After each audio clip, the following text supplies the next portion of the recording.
the most feared mafia boss in Chicago, a man who had buried his heart the day he lost his wife and unborn child 7 years ago, knelt in the filthy garbage of a dark alley, his $3,000 suit soaked through with grime. His handcrafted Italian leather shoes sank into the mud. But Riccardo Moretti wasn't looking down. He was looking into the girl's eyes.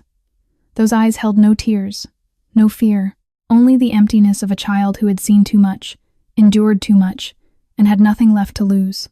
She clutched the infant in her arms, clutched him as if he were the only thing keeping her tethered to this life. And in that moment, Riccardo knew. His life would never be the same again. The words hit Riccardo like a bullet to the chest. "Are you going to kill us? If you are, do it fast. My brother is hungry, a 6-year-old child, asking to die quickly. Not begging for mercy, not crying for help, just asking for speed, because her brother needed to eat." Riccardo had heard many things in his 37 years. He had heard men beg for their lives. He had heard enemies curse his name with their final breath. He had heard the silence of death more times than he could count. But he had never heard a child ask for death as casually as asking for bread. "I'm not going to hurt you," he said, his voice rougher than he intended. The girl didn't respond. She only tightened her grip on the infant, her thin arms wrapping around him like a shield. Her eyes never left Riccardo's face, watching, calculating, waiting for the lie to reveal itself. Footsteps echoed behind him, heavy, familiar. "Boss, is there a problem?"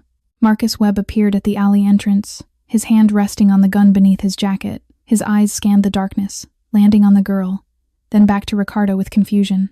Riccardo raised his hand without turning around. A silent command. "Stay back." Marcus hesitated but obeyed. He always did. Riccardo turned his attention back to the girl. The infant in her arms whimpered weakly, a sound so faint it barely disturbed the air. The child was too tired to cry properly. Too weak. "Where are your parents?" The question hung in the cold night air. The girl's expression didn't change. No flicker of emotion, no trembling lip, nothing. "Mama left," she said, her voice flat. 5 days ago, she said she would come back. She didn't finish the sentence. She didn't need to. "And your father?" "Don't have one." Riccardo studied her face. Dirt smeared across her cheeks, hair tangled and matted, but it was her arms that caught his attention now. In the dim light from the street, he could see marks on her skin. Round marks, circular burns, cigarette burns. His jaw tightened. "Who did that to you?"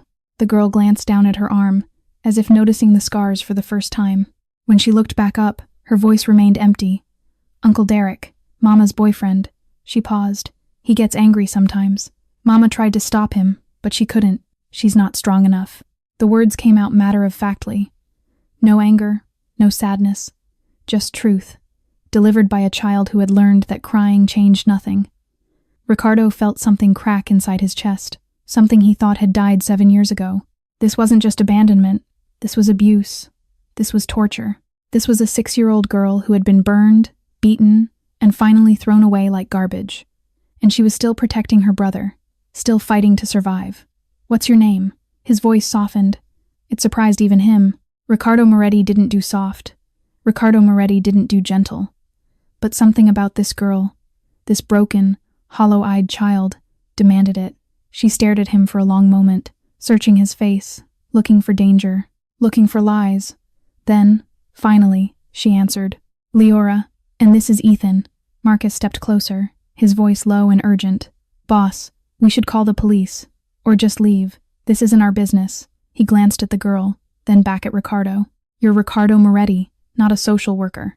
We have enemies watching our every move. Taking in strays isn't exactly quiet."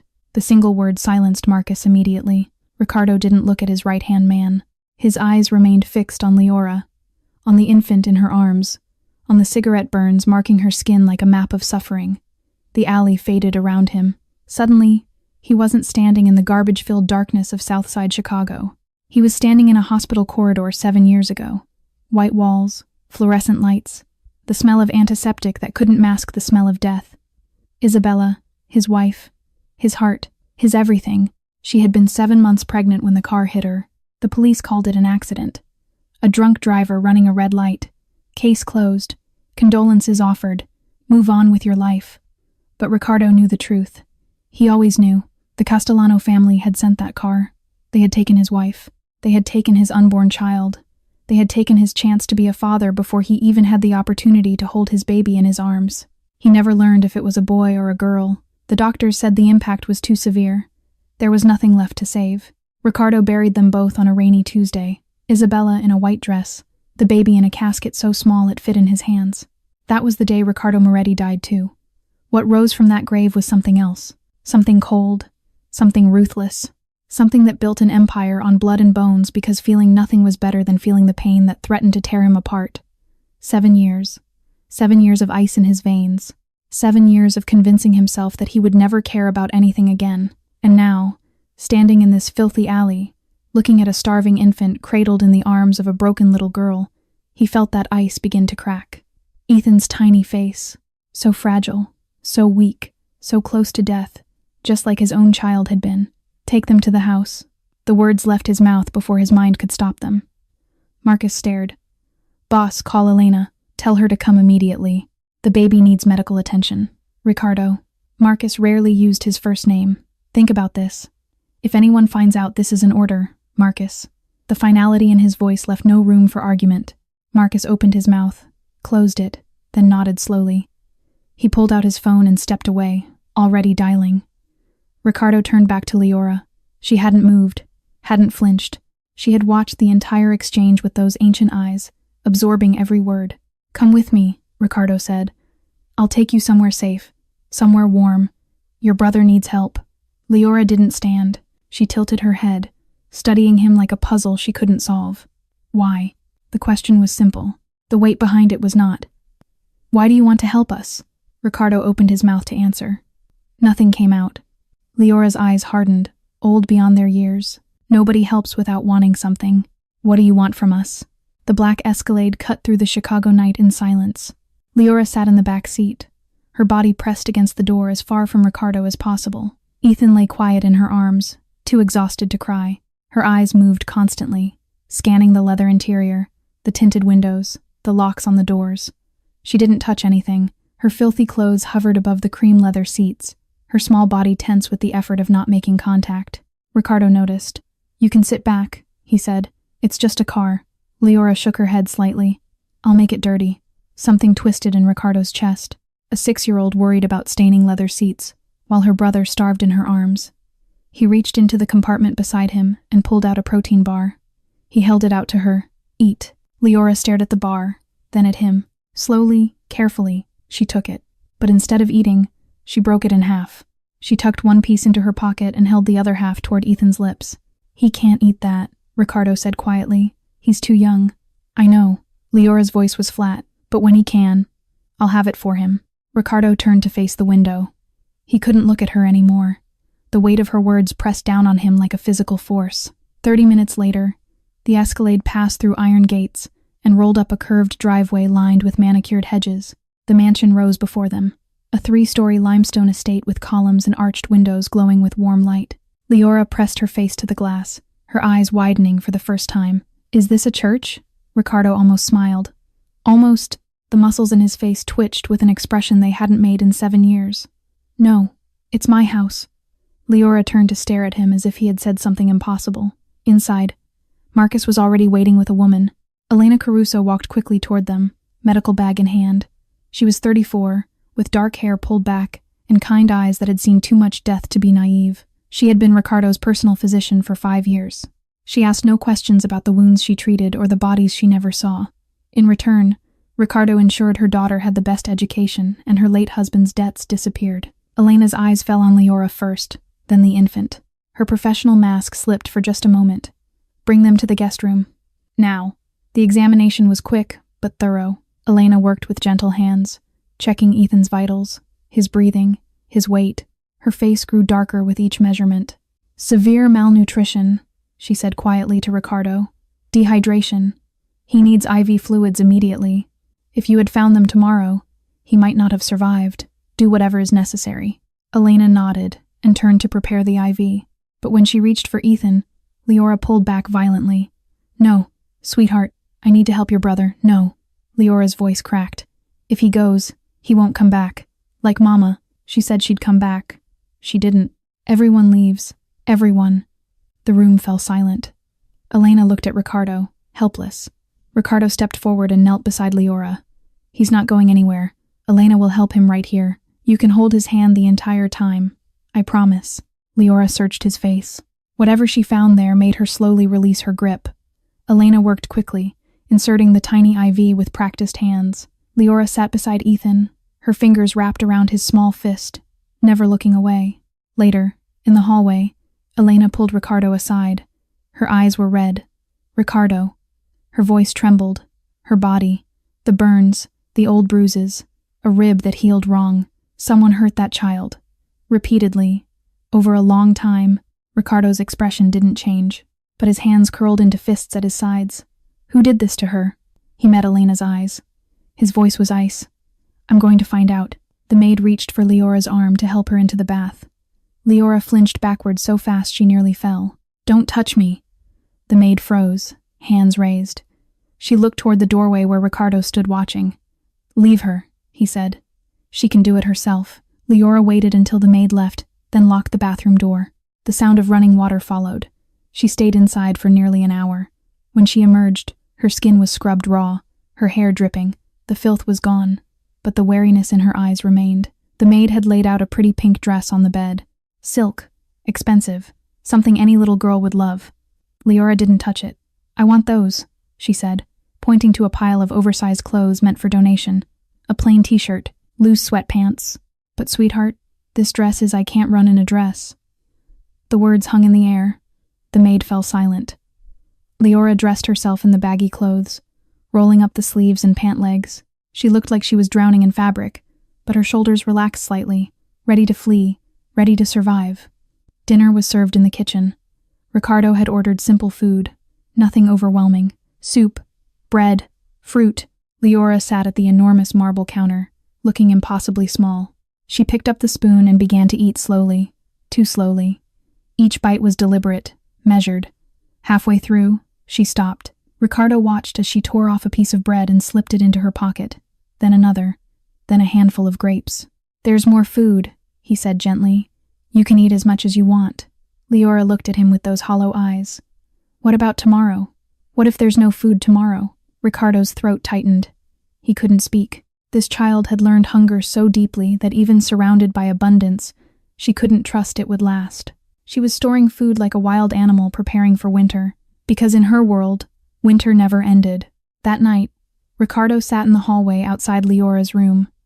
He had given her the bedroom closest to the nursery where Ethan slept, connected to Elena's monitoring equipment, the finest sheets, the softest pillows, everything a child could want.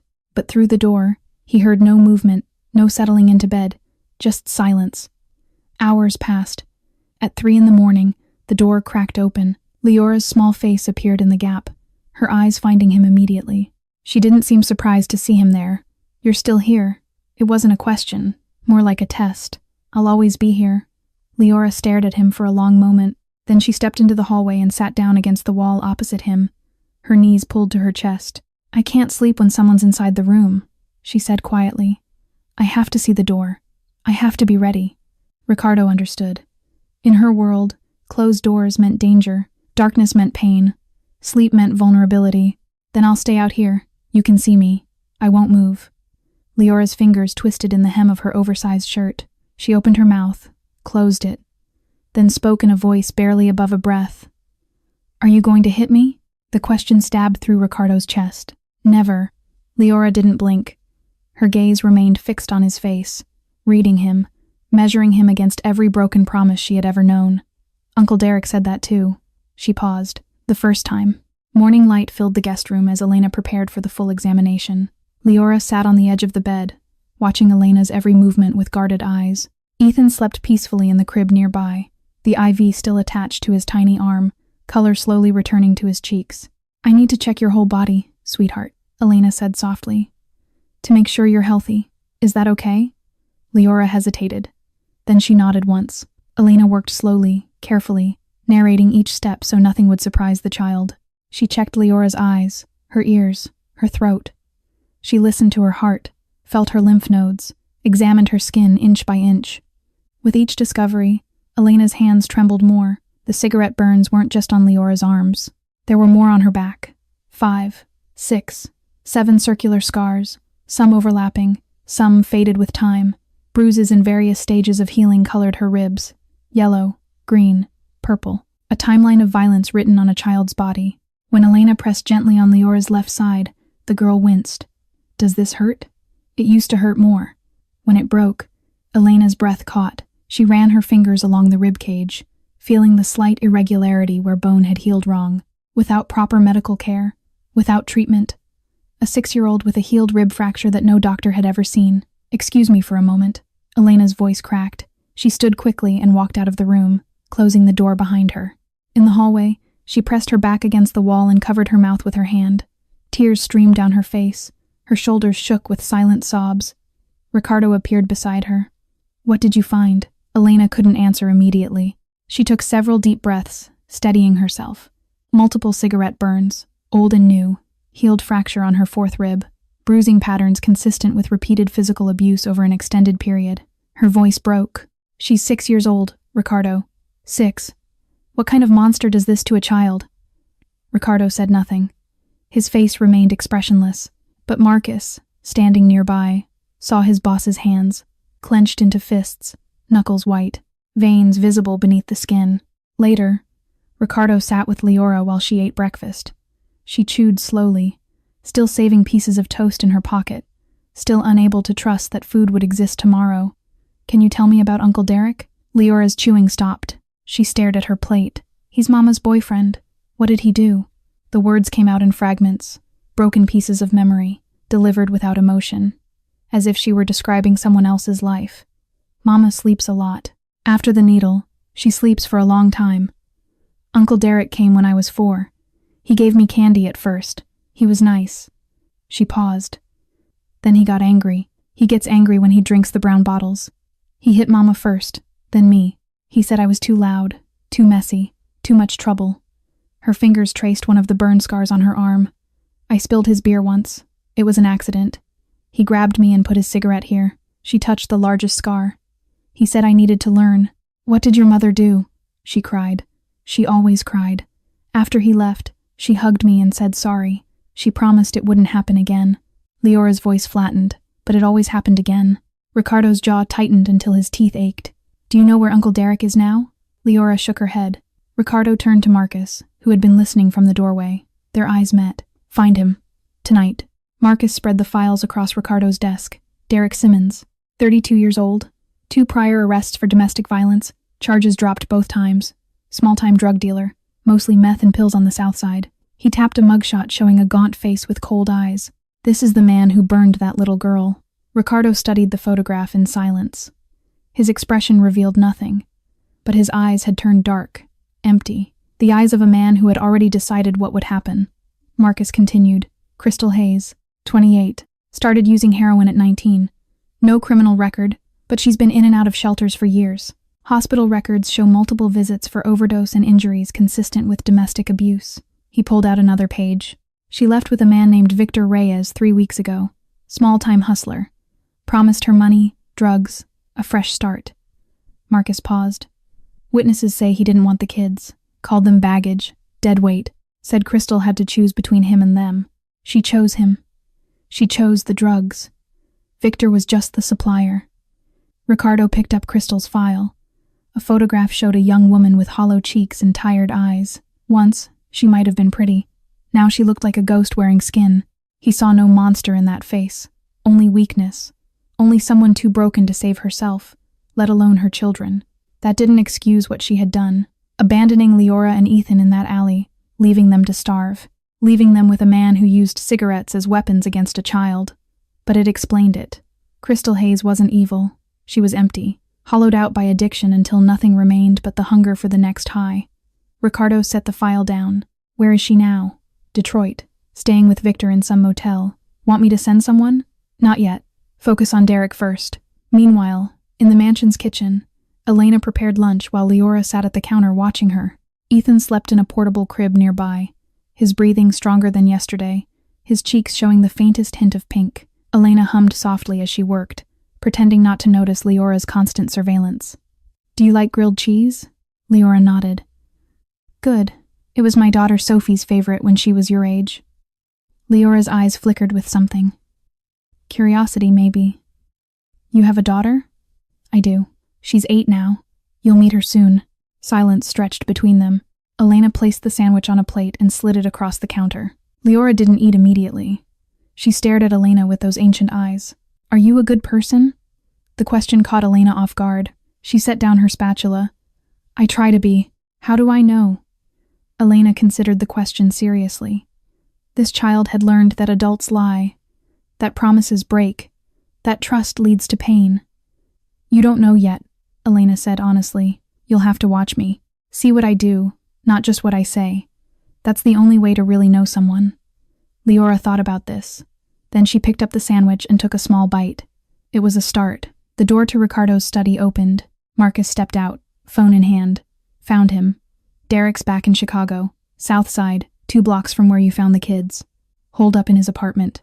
Ricardo stood. He pulled on his jacket with calm, deliberate movements. His face betrayed nothing. Let's go. The apartment building stood like a rotting tooth in a row of decay. Ricardo and Marcus climbed the stairs in silence. The hallway stank of mold and urine. Graffiti covered the walls. Somewhere, a baby cried through thin walls. 3rd floor, apartment C. Marcus positioned himself beside the door, hand on his weapon. Ricardo stood in front, his face carved from stone. He knocked. Movement inside. Footsteps. The door cracked open, and a gaunt face appeared. Bloodshot eyes. 3-day stubble. The same face from the mugshot. Derek Simmons. What do you want? A conversation. Derek's eyes narrowed. He didn't recognize Ricardo. Not yet. Get lost, man. I'm busy. Ricardo placed his hand on the door. One gentle push. The chain lock snapped like paper. Derek stumbled backward, reaching for a knife on the nearby table. He held it out with trembling hands. Stay back! I'll cut you! Ricardo stepped inside, Marcus following. The apartment was filthy. Beer bottles everywhere. Ashtrays overflowing with cigarette butts. The same cigarettes that had scarred a 6-year-old girl. Do you know who I am? Derek's eyes darted between the 2 men. Recognition hadn't come yet. I don't care who you are. Get out of my place, or I'll... My name is Ricardo Moretti. The knife stopped moving. Derek's face went white. The bravado drained from his body like water through a sieve. The knife clattered to the floor. Moretti? His voice cracked. The Ricardo Moretti? I didn't. I don't. I haven't done anything to you, man. I swear. Nothing. Ricardo walked past the fallen knife and sat down on the filthy couch. He crossed his legs, brushed a piece of lint from his sleeve, and looked at Derek with calm, patient eyes. Sit down, Derek. Derek didn't move. His legs were shaking too badly. I said sit. Derek collapsed into a chair, nearly missing it. His whole body trembled. You had a girlfriend, Ricardo said conversationally. Crystal Hayes. She had 2 children. A girl named Leora, a baby named Ethan. Derek's eyes widened with new terror. I didn't. That was Crystal's problem, not mine. You liked burning cigarettes into a 6-year-old's skin. Ricardo's voice remained soft, almost gentle. You felt powerful, hitting a child who couldn't fight back, breaking her ribs, teaching her lessons. Derek started to cry. Snot ran from his nose. Please, man. I was drunk. I didn't mean. You knew exactly what you were doing. Ricardo stood slowly. He removed his jacket and handed it to Marcus, revealing his rolled shirt sleeves. I have a philosophy, Derek. Pain is an excellent teacher. It creates memories that last forever. He stepped closer. You taught that little girl with pain. Now I'm going to teach you. Derek screamed. The sounds that followed would haunt the neighbors for weeks. But no one called the police. Not in this neighborhood. Not when they heard the name Moretti. When it was over, Derek Simmons would never use his hands again. 4 a.m. The mansion was silent as Ricardo entered through the back door. He had washed up at one of his properties, changed his clothes. No evidence remained. He expected darkness and sleep. Instead, he found Leora. She sat on the bottom step of the grand staircase, her oversized clothes swallowing her small frame. Waiting. Ricardo stopped. Their eyes met. You should be sleeping. You were gone. He walked to her and knelt down, bringing himself to her eye level. This seemed to be their way now. Uncle Derek will never hurt anyone again. Ever. He held her gaze. I promise. Leora stared at him for a long moment. Those ancient eyes searched his face, looking for lies, looking for tricks. She found none. And then, for the first time since Ricardo had found her in that alley, Leora began to cry. Not silent tears. Real sobs. the kind that shook her entire body. Ricardo pulled her into his arms and held her while she wept. 2 weeks passed like a strange dream. Leora still flinched when doors slammed. She still hid food in her pockets. She still slept with one eye toward the door, ready to run at the first sign of danger. But slowly, almost imperceptibly, things began to change. Ethan transformed under Elena's care. The skeletal infant who had been hours from death now had round cheeks and bright eyes. He giggled when Elena tickled his belly. He grabbed at fingers with surprising strength. He was becoming a real baby, not just a bundle of bones in desperation. Leora watched her brother's recovery with fierce attention. She insisted on helping with everything: feeding, burping, changing diapers. She knew how to do it all, had been doing it alone in that alley, keeping him alive through sheer determination. "You're very good with him," Elena said one afternoon as Leora carefully held Ethan's bottle at the perfect angle. "I've always taken care of him. Since Mama brought him home from the hospital." Elena's heart clenched. A 5-year-old, tasked with keeping an infant alive while her mother nodded off from heroin and her mother's boyfriend used her as an ashtray. "Well, now you have help." Leora considered this. "I know. It wasn't trust yet, but it was acknowledgement. Progress." Ricardo noticed changes too. Leora no longer called him just Mr. or you. Now it was Mr. Ricardo. A small shift, but significant. She was giving him a name, a place in her world. He found himself rearranging his schedule around the children. Meetings moved, calls shortened. He wanted to be home for dinner. He wanted to see Leora learning to read with the tutor he'd hired. He wanted to watch Ethan discover his own toes. These were not the thoughts of Ricardo Moretti, feared mafia boss. These were the thoughts of something else entirely. Marcus, meanwhile, struggled with his new reality. "I'm a soldier," he muttered to Ricardo one evening. "I run operations. I handle problems. I don't do babysitting." But Ricardo saw through the complaints. He saw Marcus teaching Leora to play cards. He saw Marcus carrying Ethan around the garden, pointing out birds and trees. He saw the hardened killer soften every time the little girl smiled. One afternoon, Leora approached Marcus while he cleaned his gun at the kitchen table. "Do you have a gun?" Marcus quickly covered the weapon. Yes. "Do you shoot people?" He looked desperately toward the door, hoping for rescue. None came. "Sometimes. Bad people." Leora nodded thoughtfully. "Uncle Derek had a knife. He used it to scare Mama. And me." Marcus didn't know what to say. "But," Leora continued, "he never used the knife to protect us, only to hurt us." She looked at Marcus with those impossibly wise eyes. "You use your gun to protect Mr. Ricardo. That's different." Marcus stared at her. This 6-year-old child understood something that philosophers debated for centuries: the difference between violence as destruction and violence as protection. She had learned it through pain, through scars, through survival. "Yeah," Marcus said finally, his voice rough. "That's different." That evening, Ricardo stood in the doorway of the nursery, watching Elena play with Ethan on the floor. Leora sat nearby, reading a picture book out loud to her brother, even though he couldn't understand the words yet. Then it happened. Ethan looked at his sister, reached out his chubby arms, and spoke his first word. "Lily." Leora froze. The book dropped from her hands. "Lily," Ethan said again, smiling his gummy smile. Tears streamed down Leora's face. But these weren't tears of pain or fear. These were tears of joy. Pure, uncomplicated happiness that she had probably never felt before. She gathered her brother in her arms and held him close. Ricardo watched from the doorway, something shifting in his chest. This was his family now. The children were asleep. Ricardo sat in his study, a glass of whiskey untouched on the desk before him. The fire crackled softly, casting shadows across the room. Elena appeared in the doorway. "May I come in?" He nodded. She settled into the chair across from him, her eyes studying his face. After 3 weeks in this house, she had learned to read his silences. Tonight, something heavy hung in the air. "You've been different since they arrived," she said quietly. "Not just busy, different, like something woke up inside you." Ricardo stared into the fire. Her name was Isabella. Elena went still. In 5 years of working for Ricardo, she had never heard him speak of his past. Not once. "We married young. I was 25. She was 23. I was already building the business, but she didn't care about the money or the power. She just wanted a family." His voice grew distant. "When she got pregnant, I thought I had everything. A wife I loved, a child on the way, a future." He picked up the whiskey glass, turned it in his hands, set it down again without drinking. "She was 7 months along when it happened. Went out to buy things for the nursery. A car ran a red light, hit her crossing the street. He paused. The police called it an accident. Drunk driver. Case closed. But it wasn't an accident. No. The word was cold. Final. The Castellano family wanted to send a message. They knew exactly what they were taking from me. Elena's breath caught. She had heard whispers about the Castellano War. Everyone in Chicago had. An entire crime family, dismantled in 6 months. Bodies found in rivers. Leaders vanishing without a trace. Now she understood why. I destroyed them, Ricardo continued. Every single one. It took me a year. But when it was done, I still came home to an empty house. Still slept in a bed meant for 2. Still had a nursery that would never hold a child. His jaw tightened.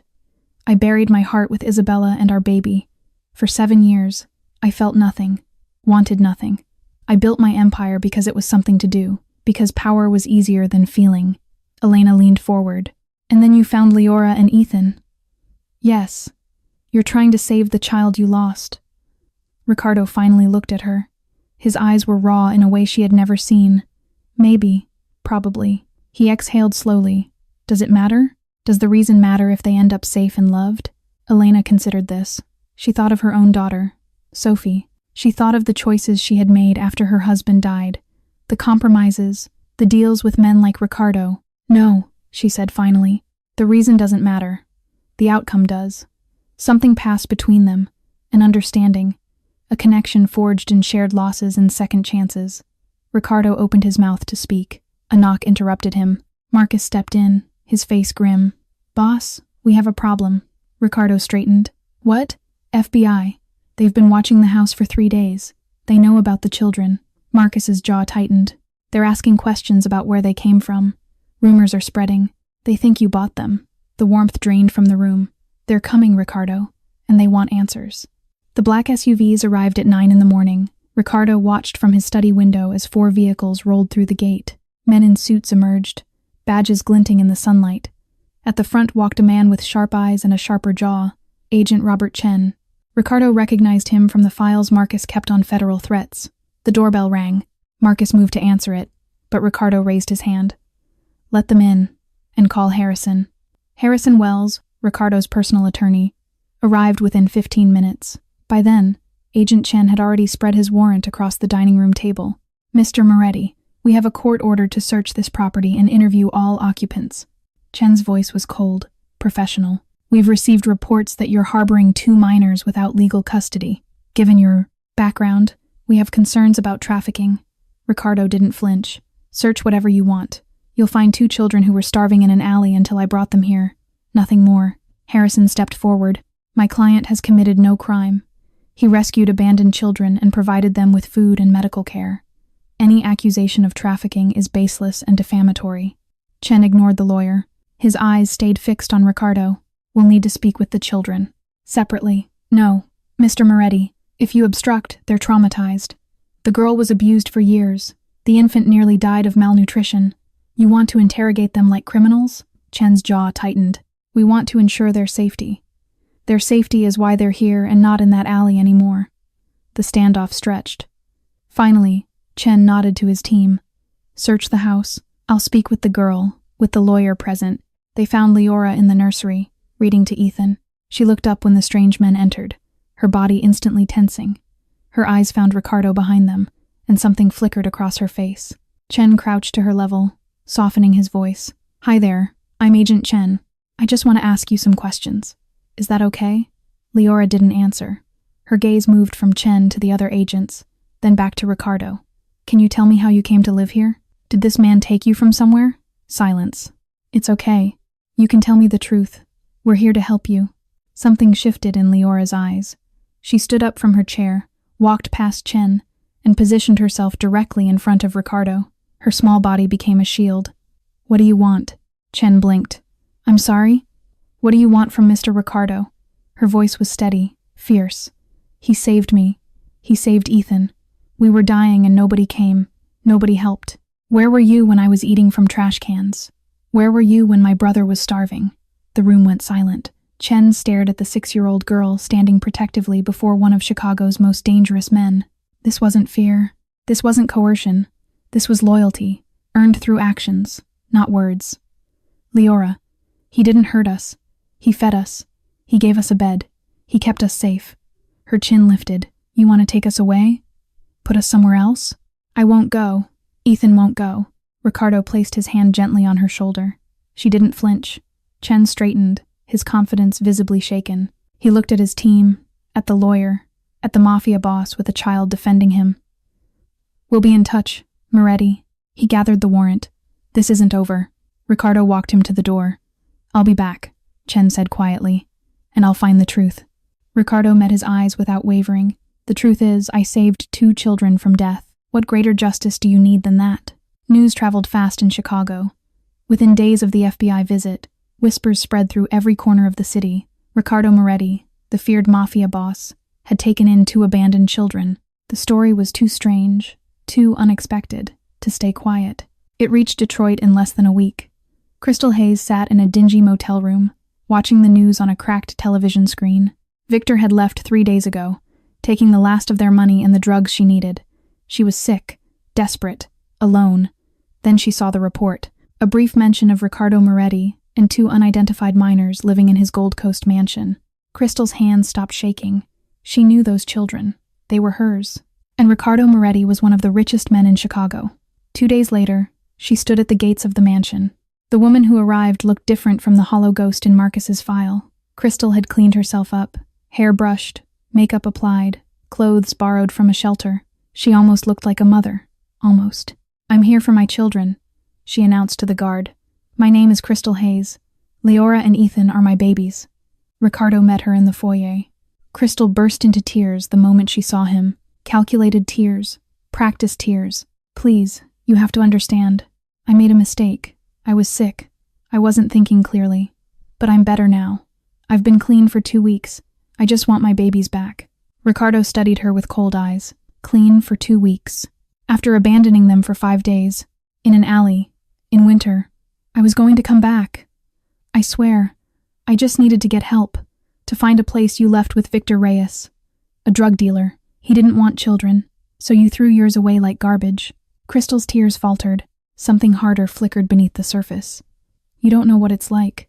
You don't understand. I understand perfectly. Ricardo's voice dropped to ice. You left your daughter to starve. You let your boyfriend burn cigarettes into her skin.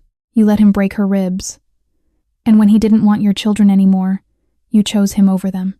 Crystal's mask cracked. The tears stopped. I'm their mother. That has to count for something. It counts for nothing. Movement at the top of the stairs. Leora stood there, frozen. Her face had gone white. Her body trembled. Baby? Crystal's voice shifted instantly to sweetness. Mama's here. Come give me a hug. Leora didn't move toward her mother. Instead, she ran down the stairs and positioned herself behind Ricardo, gripping the back of his jacket with both hands. Crystal's expression flickered. Surprise, then anger. Leora, come here. Right now. The girl pressed closer to Ricardo. I want my children back, Crystal said, her voice hardening. And if you don't give them to me, I'll go to the police. I'll go to the courts. I'll tell them you kidnapped my babies. Ricardo didn't blink. Try it. I'm their biological mother. The law is on my side. Crystal's chin lifted with false confidence. No judge will give custody to a criminal over a real mother. Silence hung in the air. Then a small voice spoke. You promised you would come back. Crystal turned. Leora had stepped out from behind Ricardo. Her face was pale, but her eyes burned. You said you were going to get help. You said wait here. Mama will be back soon. You lied. Her voice cracked. You always lie. Crystal moved faster than Ricardo expected. Within 48 hours, she had a lawyer. Not a good one, but loud and aggressive. Victor had resurfaced, smelling money, and bankrolled the entire operation. The plan was simple. Threaten custody, demand payment, disappear again. The court summons arrived on a Tuesday morning. Ricardo read it in his study, his face expressionless. A family court hearing. Petition for emergency custody. Crystal Hayes versus Ricardo Moretti. Marcus stood nearby, fists clenched. Say the word, boss. We can make this problem disappear. No, but I said no. This wasn't a rival gang or a business enemy. This was a courtroom. Judges, lawyers, public records. The old ways wouldn't work here. Ricardo assembled the best legal team money could buy. 4 attorneys from Chicago's top family law firm. Investigators, expert witnesses, every resource at his disposal. but he knew it might not be enough. Agent Chen saw opportunity in the chaos. He filed a motion to intervene, arguing that the children's welfare required federal oversight.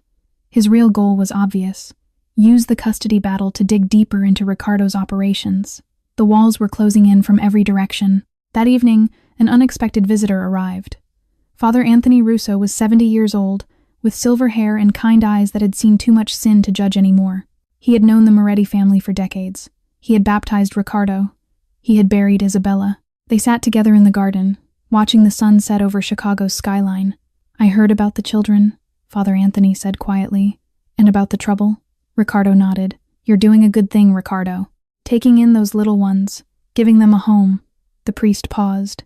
"But I know what you're thinking. I can see it in your eyes." "What am I thinking, Father?" "You're thinking about making the mother disappear. The lawyer, maybe even the FBI agent." Father Anthony turned to face him. "The old solutions, the easy solutions." Ricardo said nothing. "But you can't. Not this time." The priest's voice grew firm.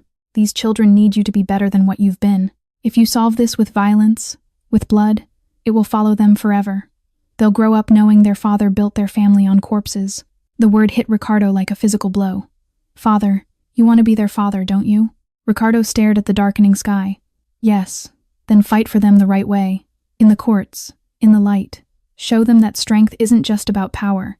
It's about discipline, about becoming something more than your worst instincts." Ricardo closed his eyes. The priest was right. He hated it, but it was true. For the first time in his life, Ricardo Moretti would have to fight a battle he couldn't win with fear and force. The preliminary hearing came 2 weeks later. The courtroom was tense. Crystal sat at one table with her cheap lawyer and her fake tears. Ricardo sat at the other with his legal team and his controlled fury. Judge Patricia Coleman presided. Stern, impartial, impossible to read. Crystal's lawyer stood first, his voice booming with rehearsed outrage. "Your Honor, my client's children were essentially kidnapped by one of the most dangerous criminals in Chicago. Ricardo Moretti has no legal claim to these minors. He bypassed every legal channel. He took them without consent." He pointed dramatically at Ricardo. "This man is a known organized crime figure, suspected of murder, racketeering, and countless other offenses. These innocent children are not safe in his care. We demand immediate transfer of custody to their biological mother." The courtroom hummed with tension. Wooden benches filled with observers. Reporters scribbled in notebooks. The air itself seemed to hold its breath. Ricardo sat at the defendant's table, his posture rigid, his face carved from marble. His legal team surrounded him like a wall. Across the aisle, Crystal dabbed at her eyes with a tissue, playing her role perfectly. Judge Patricia Coleman entered. The room rose. She was a woman in her late 50s, with silver-streaked hair and eyes that missed nothing. 20 years on the bench had made her immune to theatrics. "Be seated." Crystal's lawyer wasted no time. He called his client to the stand.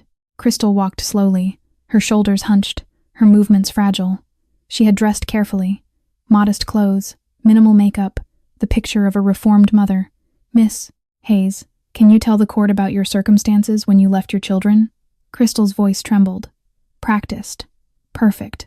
I was in an abusive relationship. Derek, my boyfriend. He controlled everything. The drugs, the money, my whole life. I was terrified of him." She wiped her eyes. "I wanted to protect my babies, but I was too weak, too scared. He got me hooked on heroin. I couldn't think straight. And when you left the children in that building, I was going to get help. I was going to a shelter, to get clean, to find a safe place for us. I never meant to leave them for so long." Her voice cracked.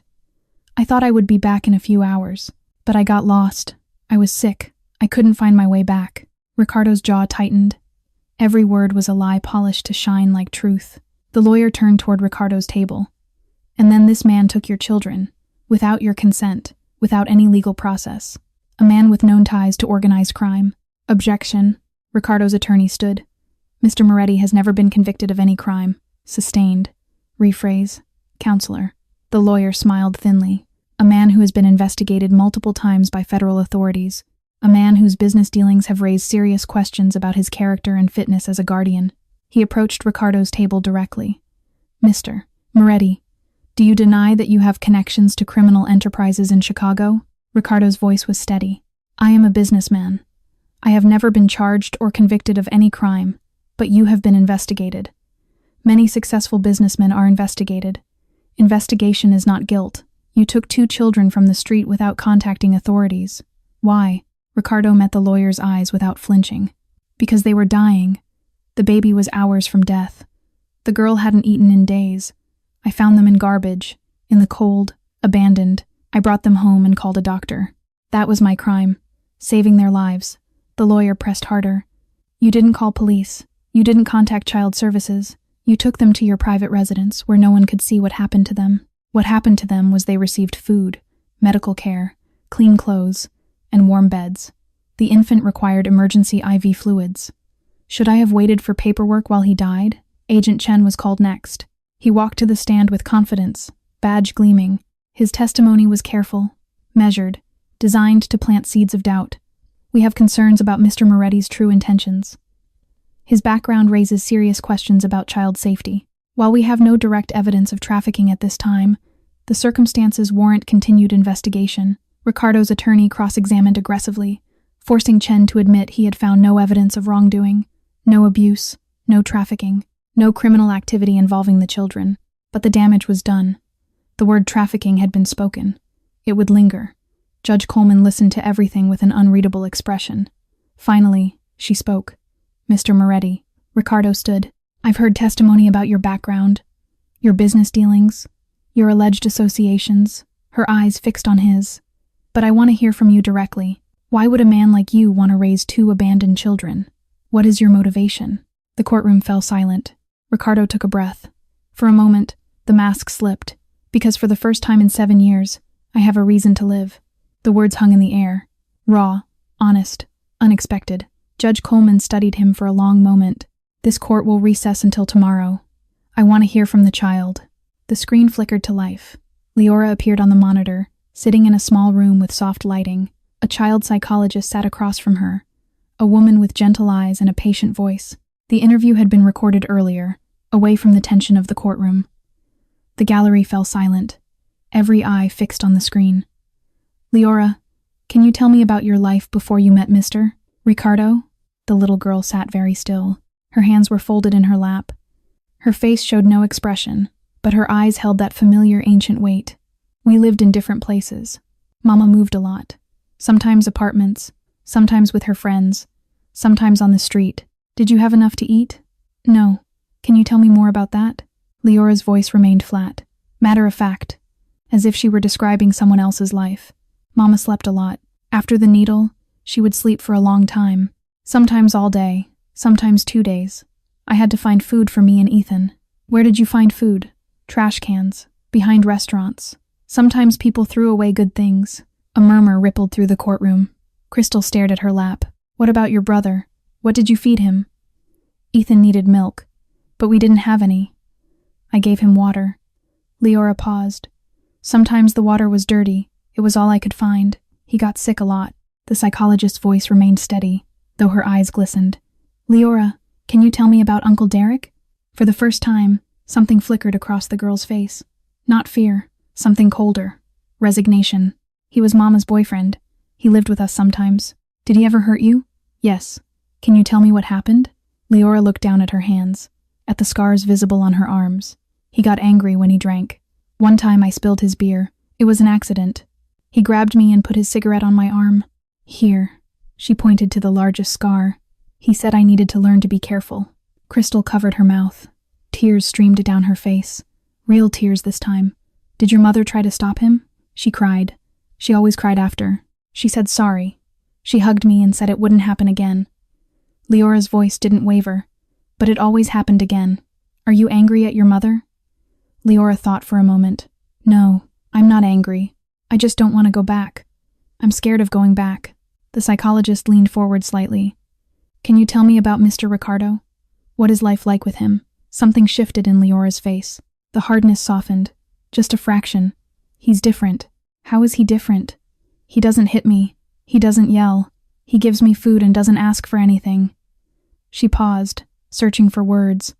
The first night, I couldn't sleep. I was scared someone would come in. He sat outside my door all night. When I opened the door at 3 a.m, he was still there. Did that make you feel safe? Yes. The word came out quiet but certain. He said he would always be there. And he was. He didn't lie. The courtroom was utterly silent. Even Crystal's lawyer had stopped writing. Leora, I need to ask you an important question. If you could choose where to live, where would you want to be? Leora looked directly into the camera. Her eyes were clear. I want to stay home. Home is with Mr. Ricardo. The video ended. Judge Coleman removed her glasses and rubbed her eyes. The weight of what she had witnessed showed on her face. She turned to Crystal. Miss Hayes, you've heard your daughter's testimony. You've heard her describe eating from garbage cans, feeding dirty water to her infant brother, being burned by your boyfriend while you watched and did nothing.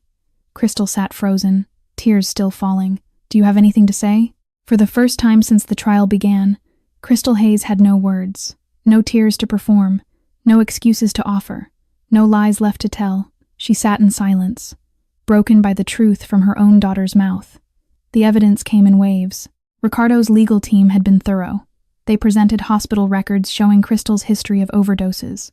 6 admissions in 4 years, 3 failed attempts at rehabilitation.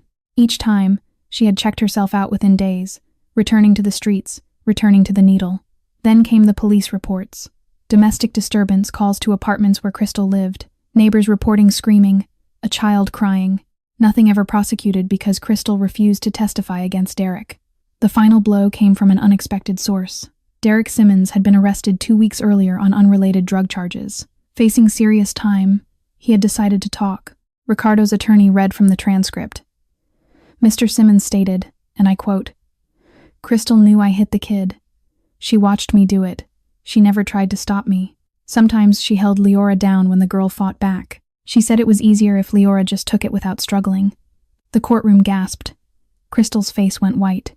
Her lawyer tried to object, but the damage was done. And there was more. Victor Reyes, the man who had taken Crystal away from her children, had been investigated as well. Phone records revealed conversations with Crystal's lawyer, texts discussing how much money they could extract from Ricardo, a plan to demand $100,000 in exchange for dropping the custody case. This wasn't a mother fighting for her children. This was extortion. Crystal's lawyer stood to respond, but his words sounded hollow. The case had crumbled around him. He requested a recess, which Judge Coleman granted with a look of barely concealed disgust. Outside the courtroom, Crystal sat alone on a bench in the hallway. Her lawyer had abandoned her. Victor had stopped returning her calls the moment the extortion scheme was exposed. She was alone, truly alone. Ricardo approached. Crystal looked up at him with red-rimmed eyes. The mask was gone. The manipulation was gone. Only exhaustion remained. I do love them, she whispered. In my own way, I love them. Ricardo stood over her, his expression unreadable. Love is not just a feeling. Love is action. Love is sacrifice. Love is putting someone else's needs before your own. His voice was cold but not cruel. When Derek burned cigarettes into your daughter's skin, you did nothing. When he broke her ribs, you did nothing. When your children were starving, you chose drugs over feeding them. Crystal flinched at each word. That is not love. That is selfishness wearing love's mask. Tears rolled down Crystal's cheeks. Not the performative tears from the courtroom. These came from somewhere deeper, somewhere broken. I wanted to be better. I tried to be better, but I wasn't strong enough. The drugs, they take everything from you. Everything. Ricardo was silent for a moment. I know addiction is a disease. I know you were a victim too, but your children were more helpless than you. They depended on you completely, and you failed them. Crystal broke then. Her shoulders shook with sobs. Her hands covered her face. I know I failed them. I know. When she finally looked up, her eyes held something new. Not manipulation, not self-pity. Acceptance. Can I see them? Her voice trembled. Not to take them back. I know I can't. I want to say I'm sorry. I need them to know I'm sorry. The meeting took place in the mansion's garden. Ricardo had agreed to Crystal's request, but on his terms. Elena stood nearby. Marcus watched from the doorway. There would be no surprises. Leora sat on a stone bench, her back straight, her hands folded in her lap. Ethan played on a blanket beside her, grabbing at toys with chubby fingers, gurgling happily. Crystal stopped at the garden entrance. Her breath caught. Ethan looked nothing like the skeletal infant she had abandoned. His cheeks were round and pink. His eyes sparkled with life. He laughed as he knocked over a stack of soft blocks. And Leora? Her daughter was clean, healthy, wearing clothes that fit. The haunted look had softened, not gone, but fading. Crystal walked forward slowly, each step heavy with shame. Leora watched her approach without moving.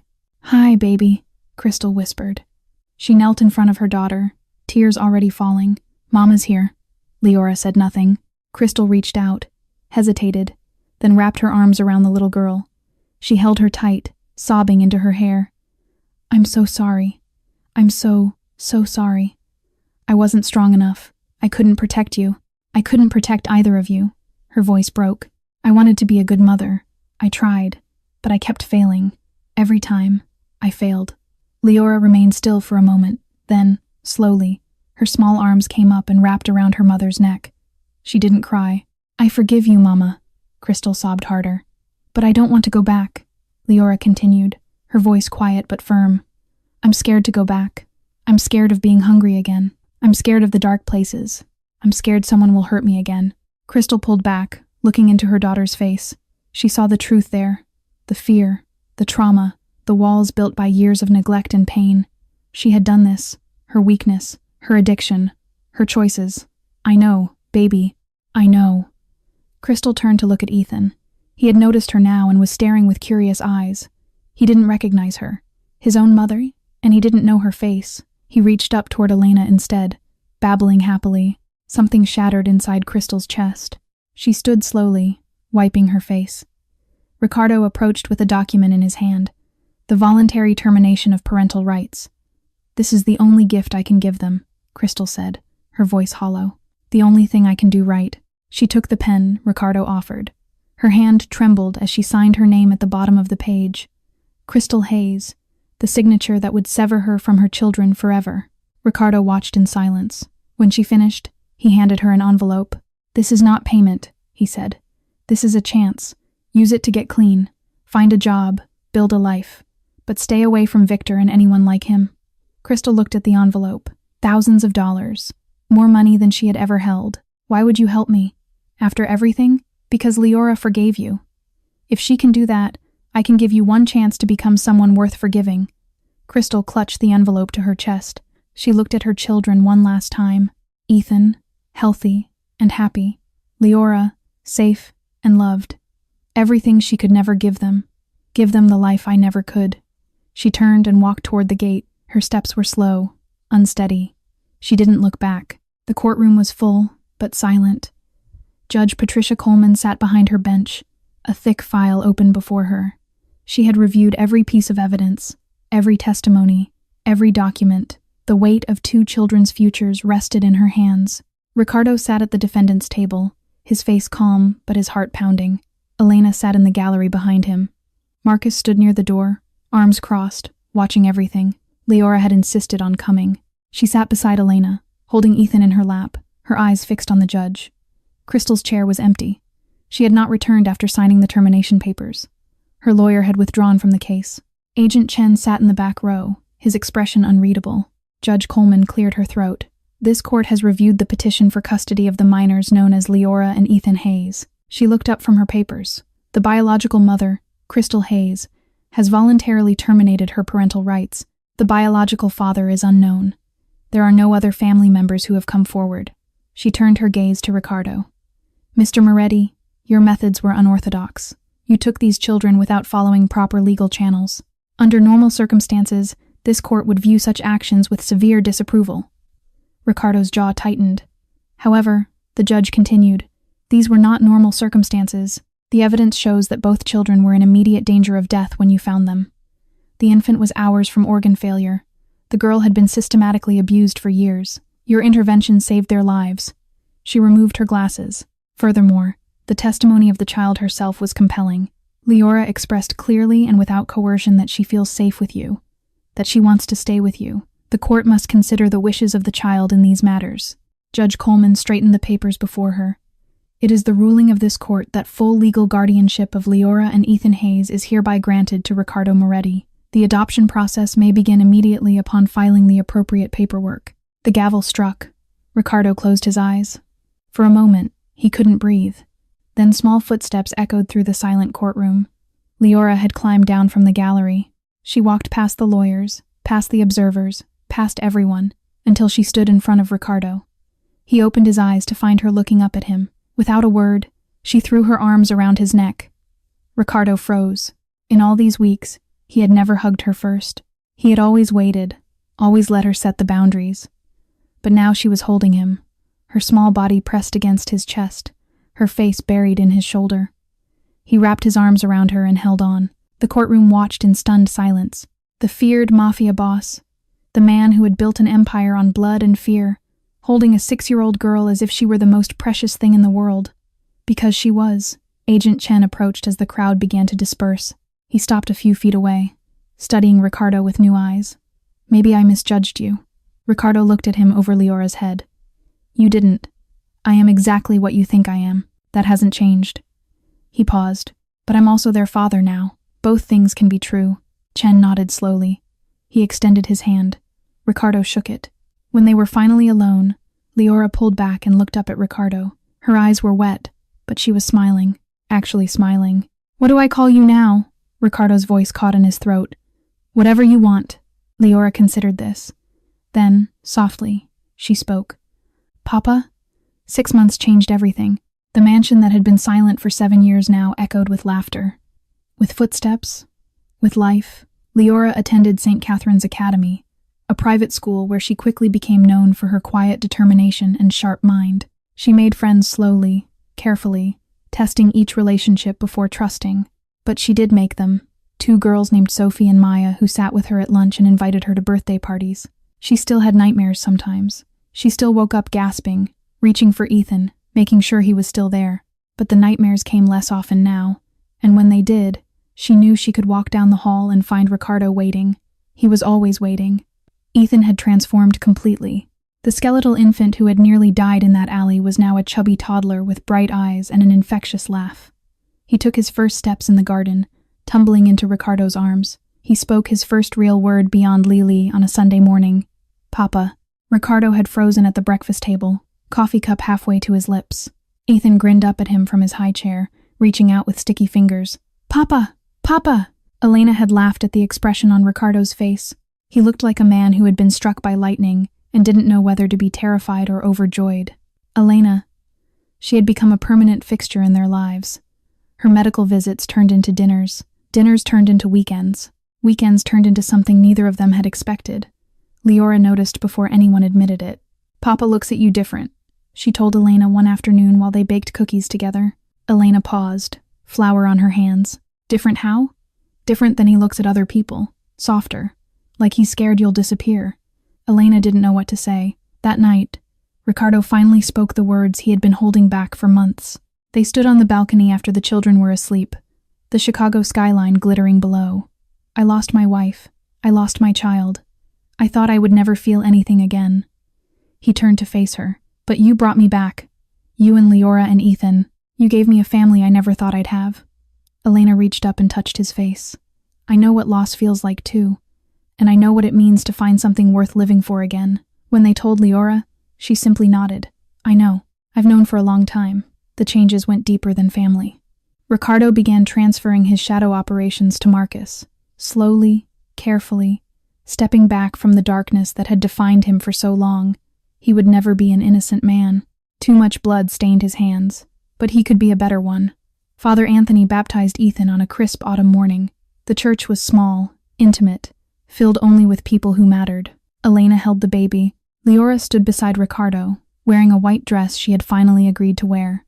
When the water touched Ethan's forehead, Ricardo felt tears on his cheeks. He hadn't cried in 7 years, not since Isabella's funeral. But now, watching his son receive a blessing, surrounded by his family, he couldn't stop. Leora slipped her hand into his. That evening, they sat together on the garden bench. The stars were beginning to appear. "Papa?" "Yes?" "If you had found me sooner, would you have saved me then?" Ricardo looked down at his daughter. His daughter. The word still filled him with wonder.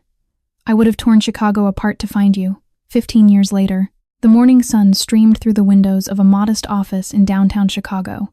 Leora Moretti sat at her desk, reviewing case files for the children under her care. At 21, she had graduated from Northwestern University with a degree in social work. Top of her class. Multiple job offers. She chose the one that paid the least. The Chicago Child Protection Center served the city's most vulnerable children. Kids found in alleys, Kids with cigarette burns. Kids who ate from garbage cans and slept in abandoned buildings. Kids exactly like she had been. Miss Moretti? A young intern appeared at her door. The Martinez family is here for their evaluation. Leora smiled. Send them in. She still carried the scars on her arms. She never hid them. When children asked, she told them the truth. Someone hurt me once, but someone else saved me. And now I'm here to help save you. The scars were her reminder of where she came from, of how far she had traveled, of why her work mattered. Across the city, Ethan Moretti dribbled a basketball down the court. At 15, he stood 6 feet tall and moved with natural athletic grace. College scouts had already started calling. A full scholarship to Duke was practically guaranteed. But Ethan wasn't thinking about basketball right now. He was thinking about his sister's wedding tomorrow. The Moretti mansion had transformed for the occasion. White flowers draped every surface. A massive tent covered the garden where Ethan had taken his first steps. 300 guests would arrive tomorrow to watch Leora marry Daniel, a pediatric surgeon she had met during her internship. Ricardo stood in his study, staring at the photograph on his desk. Isabella smiled back at him, frozen forever at 23. She would have loved them. Elena appeared beside him, slipping her hand into his. At 49, she was more beautiful to him than ever. They had married 12 years ago, and she had given him another son. Anthony was 10 now, a serious boy who loved books and chess, and following his older brother everywhere. She would have, Elena agreed, and she would have loved who you became. Ricardo touched the photograph gently. I was dead for 7 years, walking, breathing, but dead inside. Then I found 2 children in an alley, and they brought me back to life. The next day, the garden filled with guests. Ricardo waited at the end of the aisle, watching the doors. His heart pounded harder than it had during any business deal, any confrontation, any moment of danger in his entire life. The music began. Leora appeared. She wore a simple white dress, elegant and understated. Her dark hair was swept up, revealing the face that had transformed from a hollow-eyed child into a beautiful woman. The scars on her arms were visible, and she had refused to cover them. They're part of my story, she had said. I won't hide my story on the most important day of my life. She walked toward Ricardo, and for a moment, he saw the little girl in the alley, the one who had asked if he was going to kill her, the one who had clutched her baby brother like he was the only thing keeping her alive. Now she was radiant, happy, whole. Ricardo offered his arm. Together, they walked down the aisle. At the altar, before he gave her away, Ricardo leaned close. I need to tell you something. Leora looked up at him, her eyes glistening. That night, I thought I was saving 2 children. His voice broke. But you saved me. You gave me a reason to live again. You taught me that the heart I thought had died could still love. Tears rolled down Leora's cheeks. Thank you, Ricardo whispered. Thank you for making me a father. The ceremony was beautiful. Daniel promised to love and protect Leora forever. Leora promised to build a family filled with the love she had learned in this very garden. At the reception, Ethan gave a speech that made everyone laugh and cry. Anthony served as ring-bearer with tremendous seriousness. Elena danced with Ricardo as the sun set over Chicago. Late that evening, Leora found Ricardo alone on the garden bench. Their bench, the one where they had sat so many times over the years. She settled beside him, her wedding dress pooling around her feet. Papa?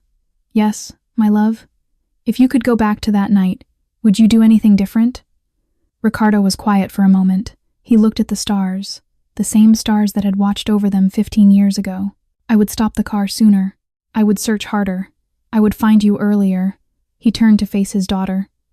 Because you are the best thing that ever happened to me. Leora rested her head on his shoulder. And you know what I've learned? Ricardo continued. The real boss isn't the man with the most money or the most power.